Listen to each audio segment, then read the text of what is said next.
ठीक है, आज की क्लास में हम कवर करेंगे हमारे पास पब्लिक और प्राइवेट फाइनेंस के टॉपिक को। ठीक है, और ये जो टॉपिक ये काफी हमारे लिए क्या है, इजी है और इम्पोर्टेंट भी है।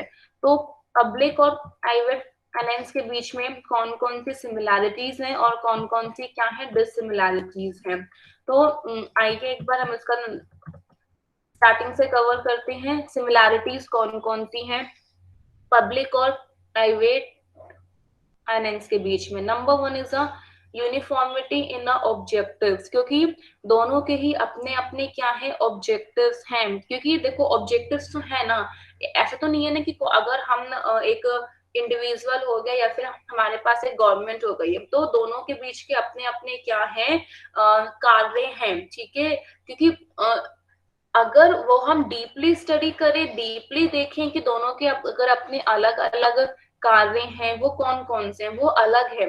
लेकिन पब्लिक और प्राइवेट फाइनेंस के बीच में क्या है सिमिलैरिटीज हैं। तो नंबर वन क्या हो गया, यूनिफॉर्मिटी इन ऑब्जेक्टिव, यानी ऑब्जेक्टिव में क्या है यूनिफॉर्मिटी है।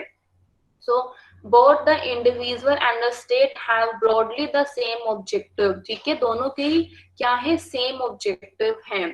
तो दोनों का ही सेम ऑब्जेक्टिव क्या है, ह्यूमन वांट्स को सेटिस्फाई करना। प्राइवेट अपनी वांट्स को सेटिस्फाई करता है और जो हमारे पास पब्लिक फाइनेंस है वो यानी कि सोशल की वांट्स को, यानी कि वो एंटायर कम्युनिटी की वांट्स को सेटिस्फाई करेगा। Next topic is our the adjustment of the income and expenditure. So both public and private NNC, ठीक है, दोनों की प्रॉब्लम को इनकम और एक्सपेंडिचर दोनों में ही होगा। प्राइवेट्स के भी अपने इनकम से अपने एक्सपेंडिचर्स हैं, गवर्नमेंट्स के भी अपने इनकम और अपने एक्सपेंडिचर्स हैं। तो adjustment of the income and expenditure, both the private and public finance face the problem of adjustment of the income and expenditure। Third क्या है, similarity in a loan facilities। ठीक है, लोन की facilities में कौन कौन सी सिमिलैरिटी है। तो both in private and public finance में borrowing become the essential. Obviously दोनों ही लोन ले सकते हैं और फिर अगर लोन लेंगे, चाहे वो गवर्नमेंट आपकी लोन लेती है तो उसे भी लोन को रीपे करना है, अगर प्राइवेट आपका लोन लेगा तो उसे भी रीपे करना है। So both in private and public finance में borrowing becomes essential and both have to repay the loans also। और दोनों को ही उनके लोन्स को क्या करना है, रीपे करना है।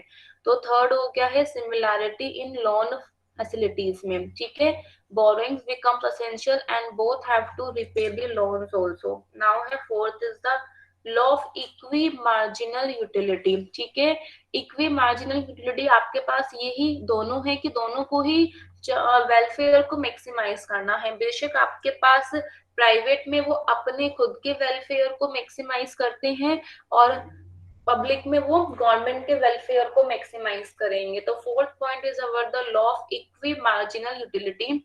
Both the state and individual spend their income with the view to maximising the welfare. Welfare को मैक्सिमाइज करने के व्यू से दोनों ही अपने इनकम को क्या करते हैं, स्पेंड करते हैं, खर्च करते हैं। तो in this case welfare is maximised in accordance with the law of equi marginal utility. Now the next is the dissimilarities, कि दोनों के बीच में कौन कौन सी डिससिमिलैरिटीज है। Now see the first point, the government first estimates its expenditure. अच्छा हाँ, now see कि अभी हमने देखा है कि adjustment of the income and expenditure objective, ठीक है, so they are also in similar points. ठीक है, ये आपके सिमिलर पॉइंट्स के टॉपिक्स में भी हैं। मैंने आपको कहा ना कि जैसे मान लीजिए कि मैंने ये कहा कि दो पर्सन के बीच में क्या सिमिलैरिटीज है। आपने कहा कि दो पर्सन के बीच में क्या है, दो आंखें होती हैं, एक मुंह है, एक नाक है, तो यानी कि दोनों के बीच में ये क्या है, सिमिलैरिटीज हैं।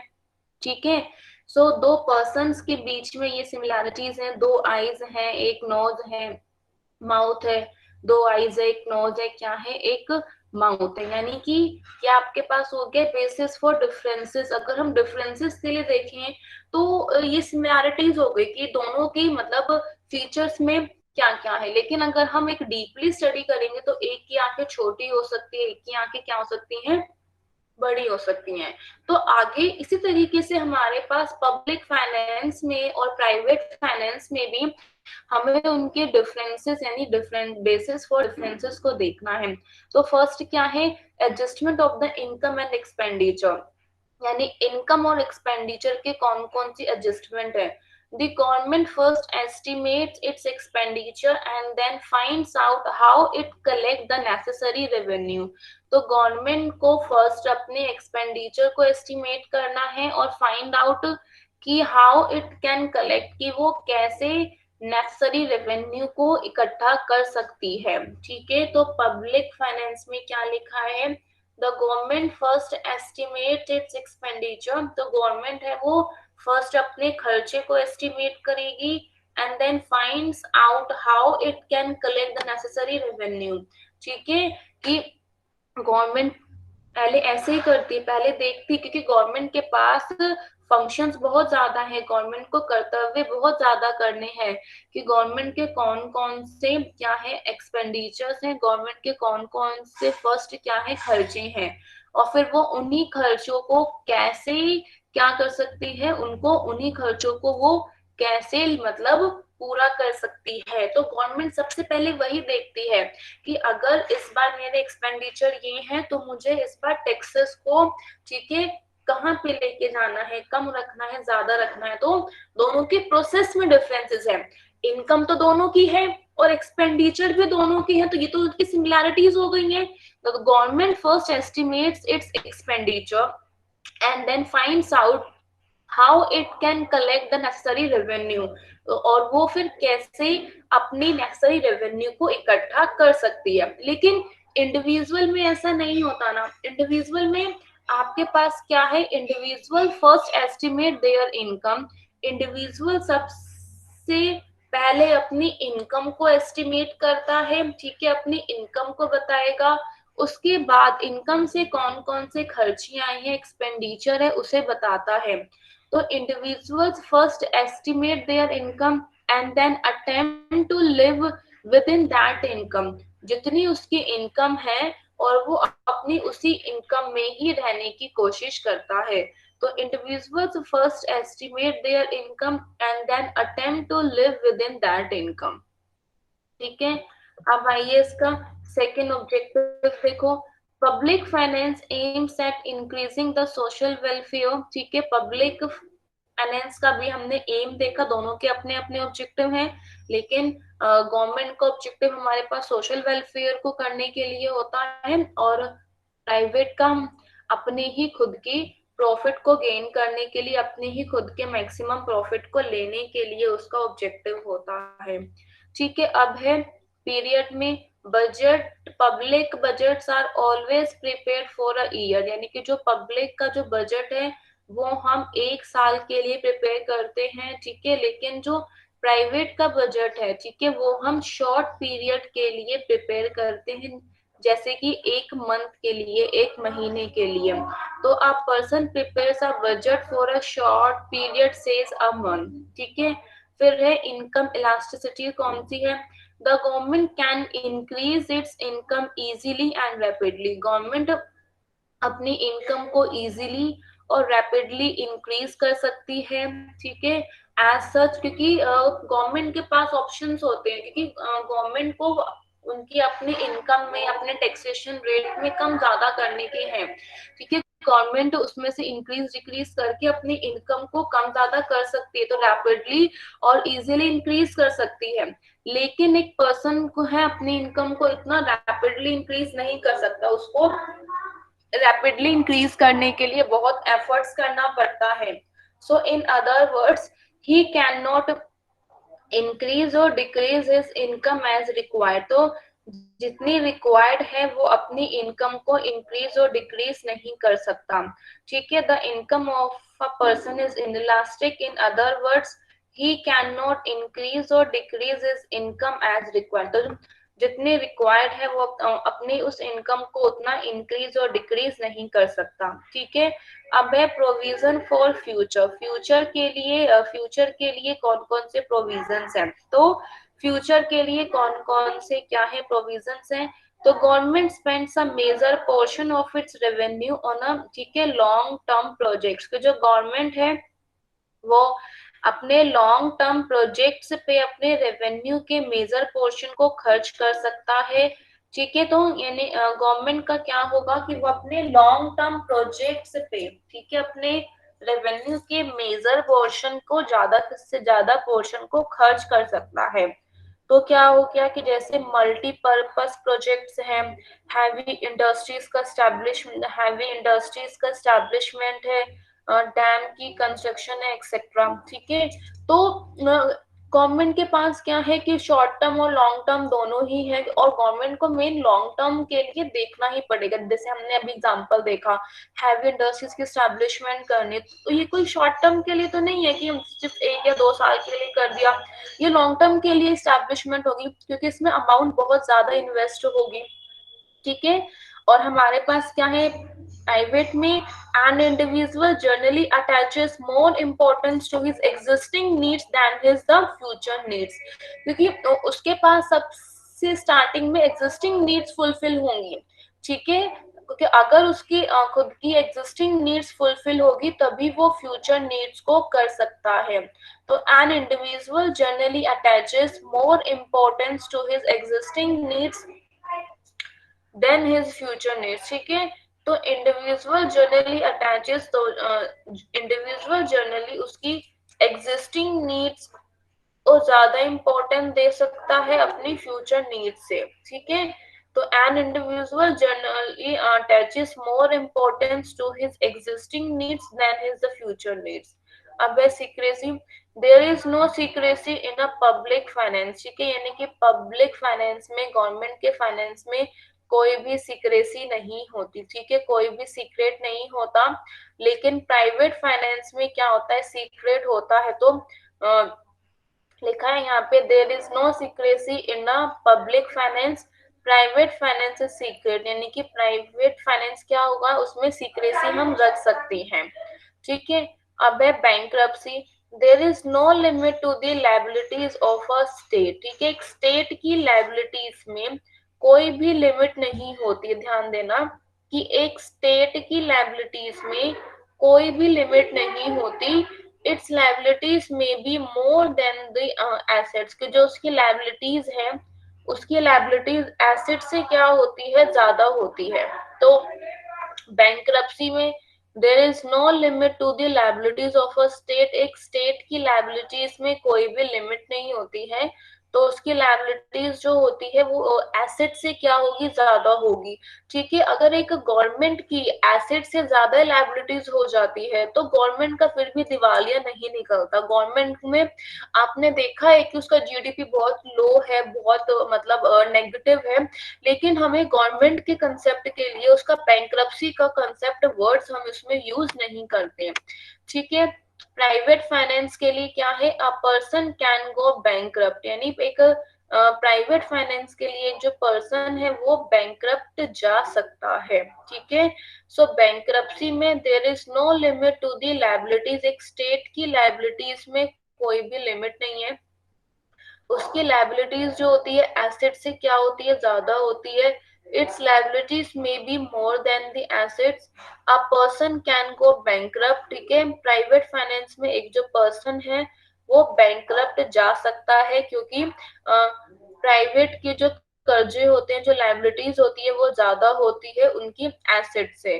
तो a person can go bankrupt, तो एक जो पर्सन है वो बैंकरप्ट जा सकता है। अब है आपके पास कोहेसिव अथॉरिटी कौन सी होती है, a public authority can use cohesive methods to realise its revenue. तो एक पब्लिक अथॉरिटी जो होती है, ठीक है, अपने रेवेन्यू को रियलाइज करने के लिए, ऑब्वियसली अपने इनकम को लेने के लिए, जैसे आपने देखा है कि जो लोग टैक्स पे नहीं करते तो उनके लिए क्या करती है गवर्नमेंट, एक अलग से कोहेसिव मेथड को अडॉप्ट कर सकती है। तो a public authority can use coercive method to realize its revenue. अपने रेवेन्यू को रियलाइज करने के लिए पब्लिक अथॉरिटी कोहेसिव मेथड्स को यूज कर सकती है, लेकिन private individuals can never use force to get their revenue. Obviously अपने रेवेन्यू को यूज करने के लिए वो फोर्स नहीं यूज कर सकते। ठीक है, आपका जो अमाउंट है आपने किसी को दिया है, आप अगर उस पे कोहेसिव मेथड्स, ठीक है, उसके सर पे बंदूक रखते हो, तो ये सब कुछ क्या है, एक्ट सही नहीं है, और ना ही आप इसमें कोई भी धमकाने, इन सब एक्ट को आपका ये एक्ट जस्टिफाई नहीं होगा। ठीक है, तो आपके पास यहाँ पे दोनों के बीच में ये भी क्या है, एक मेजर डिफरेंसेस है। फिर डिफरेंसेस कौन से हैं, फिर डिफरेंसेस है बजटिंग डिफरेंसेस कौन कौन से होते हैं। बजटिंग डिफरेंसेस में है द पब्लिक अथॉरिटी में और may not go in for surplus budgeting. जो पब्लिक अथॉरिटी है वो सरप्लस बजटिंग के लिए जा और नहीं भी जा सकती, लेकिन एक इंडिविजुअल के लिए surplus budgeting is good as it implies saving. ठीक है, लेकिन इंडिविजुअल के लिए सरप्लस बजटिंग क्या होती है, वो सही होती है क्योंकि वो सेविंग को इम्प्लाइज करती है। ठीक है, तो ये समझ में आया। एक है आपके पास यानी कि पब्लिक फाइनेंस और प्राइवेट फाइनेंस के बीच में कौन कौन से डिसिमिलरिटीज हैं। इसमें से कोई पॉइंट है जो कि आपको ना समझ में आया हो,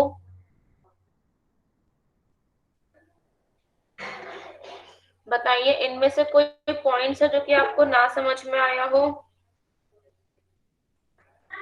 ठीक है, अब लिखा है in the view of distinctions made above, public finance and private finance are studied as a separate branch of the economics. ठीक है, क्योंकि दोनों की ही इकोनॉमिक्स की, पब्लिक फाइनेंस और प्राइवेट फाइनेंस इकोनॉमिक्स की एक अलग सेपरेट ब्रांच स्टडीड होती है। Private finance comes in the pure view of micro economics. ठीक है, क्योंकि हमारे पास ये जो प्राइवेट माने इंडिविजुअल, इंडिविजुअल का जो फाइनेंस है वो हमारा माइक्रो इकोनॉमिक्स में आता है, क्योंकि माइक्रो में हम खाली एक ही इंडिविजुअल के कंसेप्ट को स्टडी करते हैं, एक ही इंडिविजुअल्स के अकॉर्डिंग हम देखेंगे। So private finance comes in the pure view of micro economics, लेकिन गवर्नमेंट फाइनेंस और जो फिस्कल पॉलिसी है हम उसे एज अ मैक्रो इकोनॉमिक्स की स्पेशलाइज्ड ब्रांच में डिस्कस करते हैं। ठीक है, government finance and fiscal policy are discussed as a specialised branch of the macro economics. इतना पार्ट क्लियर हुआ। ठीक है, कोई डाउट तो नहीं है। आगे हमारे पास है role and importance of public finance. Public finance के कौन कौन से रोल्स एंड इम्पोर्टेंस है। ठीक है, ये एग्जाम में काफी बार आया है कि कौन से इसके इम्पोर्टेंस है। देखो पेपर का जो पैटर्न होता है ना, वो आपसे ना कुछ भी पूछ लेगा। ठीक है, और इसमें से क्या देगा, वो आधे एक ही क्वेश्चन में आपको दो पार्ट दे देगा करके। ठीक है, उसका ए पार्ट इतना और उसका बी पार्ट। तो हमारे पास ये जो इसका लास्ट कंसेप्ट बचा है, लास्ट टॉपिक है। लास्ट टॉपिक कौन सा है इसका, हमें ये स्टडी करना है इसके कौन कौन से मेन ऑब्जेक्टिव्स हैं या इसके इम्पोर्टेंस कौन कौन सी है पब्लिक फाइनेंस की। ठीक है, आप इसको एक बार खुद से भी रिकॉल करना, स्टडी करना होगा। ठीक है, कि पब्लिक फाइनेंस की इम्पोर्टेंस या रोल्स इसके कौन से हैं। आगे कोई डाउट है किसी को। ठीक है, पब्लिक फाइनेंस और प्राइवेट फाइनेंस के बीच में डिफरेंसेस कौन से हैं, इनके बीच में क्या है, नेचर थॉट के हम कवर कर चुके हैं, एक बार हम रिकॉल कर लेते हैं। नॉर्मेटिव साइंस क्या है और पॉजिटिव साइंस कौन सी है, पब्लिक फाइनेंस में साइंस है या आर्ट है, और हमारे पास इसके पब्लिक फाइनेंस के कौन कौन से सब्जेक्ट मैटर है, स्कोप कौन कौन सा है पब्लिक फाइनेंस का, एंड देन डेवलपिंग कंट्रीज के कंटेक्स्ट में इसकी डेफिनेशंस कौन सी हैं। ठीक है, तो ये हमारे पास क्या है, meaning and scope of the public finance, public finance का मीनिंग एंड स्कोप। ठीक है, इसमें तो कोई डाउट नहीं है किसी को, बताइए कोई डाउट है तो। इसमें कोई डाउट है किसी को।